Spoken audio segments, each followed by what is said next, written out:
ഒരു online business ആരംഭിക്കുന്നതിന് മുമ്പ് ആൾക്കാർക്കിടയിലെ ഒരു തെറ്റായ ബിലീഫുകൾ കുറേ ഉണ്ടല്ലോ. അതിനെപ്പറ്റിയാണ് നമ്മൾ ഇന്ന് ഈ വീഡിയോയിൽ സംസാരിക്കുന്നത്.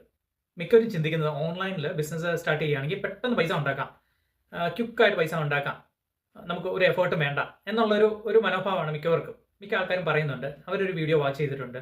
അപ്പോൾ അതിൻ്റെ അകത്ത് പറയുന്നുണ്ട് നമ്മുടെ ഒരു വർഷത്തെ ഒരു സാലറിയെക്കാട്ടിലും കൂടുതൽ ഈ ഓൺലൈൻ ബിസിനസ്സിൽ നിന്ന് ഉണ്ടാക്കാം എന്നുള്ള വീഡിയോ അവർ കണ്ടിട്ടുണ്ടെന്ന് പറയും.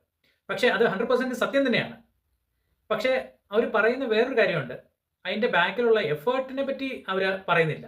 നമ്മൾ ഇന്ന് ബിസിനസ് സ്റ്റാർട്ട് ചെയ്തിട്ട് ഈ ഒരു മാസം കഴിയുമ്പോൾ തന്നെ നമുക്ക് നമ്മുടെ സാലറിയുടെ ഈക്വൽ എമൗണ്ട് നമുക്ക് കിട്ടണമെന്നൊക്കെ വിചാരിച്ചു കഴിഞ്ഞാൽ അത് ചില കേസിൽ നടക്കും. പക്ഷേ എല്ലാ കേസിലും അത് നടക്കണമെന്നില്ല. അതിന് വേണ്ടതെന്ന് പറഞ്ഞാൽ നമുക്ക് സ്കിൽസ് നമ്മൾ ഇൻക്രീസ് ചെയ്യണം. പിന്നെ നമ്മുടെ മൈൻഡ് സെറ്റ് അതുപോലെ നമ്മൾ ഗ്രാജുവലി ഗ്രോ ആക്കണം. പിന്നെ അതിനുള്ള കൺസിസ്റ്റൻസി വേണം ഓരോ കാര്യങ്ങൾ നമ്മൾ ചെയ്യുമ്പോഴും. അങ്ങനെയൊക്കെ ഉണ്ടെങ്കിൽ ഉറപ്പായിട്ടും നമുക്ക് നല്ല രീതിയിൽ എമൗണ്ട് ഉണ്ടാക്കാൻ പറ്റുന്ന ഒരു കാര്യം തന്നെയാണ്. ഈ ഒരു ബിസിനസ്സിൽ നമ്മൾ 2-3 വർഷം കൺസിസ്റ്റൻ്റ് ആയിട്ട് നമ്മൾ ഈ ഒരു ബിസിനസ് ചെയ്ത് കഴിയുമ്പോൾ നമ്മുടെ ബിസിനസ് ഗ്രോ ആകും. ഗ്രോ ആയി കഴിയുമ്പോൾ തന്നെ ഉറപ്പായിട്ടും നമുക്കൊരു ഫ്രീഡം കിക്കിങ് ഉറപ്പായിട്ടും. നമ്മൾ ഈ ഒരു ബിസിനസ് ചെയ്യുമ്പോൾ നമുക്ക് ടൈം ഫ്രീഡം കിട്ടും, ലൊക്കേഷൻ ഫ്രീഡം കിട്ടും, ഫിനാൻഷ്യൽ ഫ്രീഡം കിട്ടും. ഈ ബിസിനസ് ചെയ്യണം, നമ്മൾ ചെയ്യുകയാണെങ്കിൽ അത് വർത്തായിരിക്കും.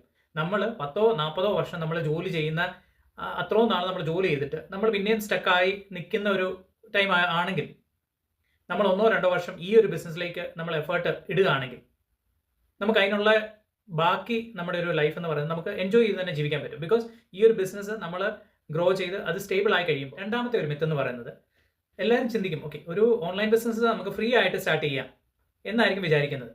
പക്ഷേ അങ്ങനെയല്ല. നമുക്കൊരു ഏതൊരു ബിസിനസ് സ്റ്റാർട്ട് ചെയ്യണമെങ്കിലും അതിന് ഒരു ഇൻവെസ്റ്റ്മെന്റ് ഉണ്ട്. ഇപ്പം ഒരു റെസ്റ്റോറൻറ്റ് നമ്മൾ സ്റ്റാർട്ട് ചെയ്യുകയാണെങ്കിൽ അതിന് അതിൻ്റെ ഓരോ കാര്യങ്ങളും മേടിക്കുന്നതിന് നമുക്കൊരു ഇൻവെസ്റ്റ്മെന്റ് ഉണ്ട്. ഡെക്കറേഷനും അതിൻ്റെ എല്ലാ ലൈറ്റിങ്സും അതിൻ്റെ ടേബിളും എല്ലാത്തിനും. അതുപോലെ തന്നെ ഇപ്പോൾ ഒരു ബുട്ടീക്കോ അതിനുള്ള ഇനിഷ്യൽ ഒരു ക്യാപിറ്റൽ നമുക്ക് വേണം. അപ്പോൾ അതുപോലെ തന്നെയാണ് ഒരു ഓൺലൈൻ ബിസിനസ് ചെയ്യുമ്പോഴും നമുക്ക് ഒരു ഇൻവെസ്റ്റ്മെന്റ് ആവശ്യമുള്ള കാര്യം തന്നെയാണ്. പക്ഷേ ഇതിൻ്റെ വ്യത്യാസം എന്നാന്ന് പറഞ്ഞു കഴിഞ്ഞാൽ നമുക്ക് ഈ ഒരു ബിസിനസ് സ്റ്റാർട്ട് ചെയ്യുമ്പോൾ ഇതിന് ക്യാപിറ്റൽ എന്ന് പറയുന്നത് കുറച്ച് എമൗണ്ട് നമുക്ക് മതി ഇത് സ്റ്റാർട്ട് ചെയ്യാനും അത് റൺ ചെയ്യാനും. അതാണ് ഒരു ട്രഡീഷണൽ ബിസിനസ്സിനെക്കാട്ടിലും നമുക്ക് ഇങ്ങനത്തെ ഒരു ഓൺലൈൻ ബിസിനസ് ചെയ്യുന്നതിൻ്റെ ഗുണം. ഇതിൻ്റെ അകത്തെ ഇൻവെസ്റ്റ്മെന്റ് എന്ന് പറയുന്നത് മിനിമൽ ഇൻവെസ്റ്റ്മെന്റ് ആണ്. അപ്പം നമുക്ക് ബാക്കിയുള്ള ഓൺലൈൻ ബിസിനസ്സിനെക്കാട്ടിലും ട്രഡീഷണൽ ബിസിനസ്സിനെക്കാട്ടിലും നമുക്ക് ഇതിൻ്റെ അകത്ത് മിനിമൽ ആയിട്ടുള്ള ഇൻവെസ്റ്റ്മെന്റേ ഉള്ളൂ. പിന്നെ ഇതിൻ്റെ മാസീവ് ആയിട്ടുള്ള ഒരു റിട്ടേൺ നമുക്ക് കിട്ടും. ഈ ഒരു ബിസിനസ് നമുക്കൊരു 3-4 അല്ലെങ്കിൽ മാക്സിമം ഒരു 5 സെയിൽസ് ക്ലോസ് ചെയ്ത് കഴിയുമ്പോൾ തന്നെ നമ്മൾ ഇട്ട എമൗണ്ട് തന്നെ നമുക്കത് റിക്കവർ ആക്കി കിട്ടും. അത് കഴിഞ്ഞിട്ട് ബാക്കി എമൗണ്ട് എന്ന് പറയുന്നത് നമുക്ക് ബാക്കി പ്രോഫിറ്റ് തന്നെ ആയിരിക്കും. ബാക്കി എന്ത് കിട്ടിയാലും നമുക്ക് പ്രോഫിറ്റ് ആയിരിക്കും.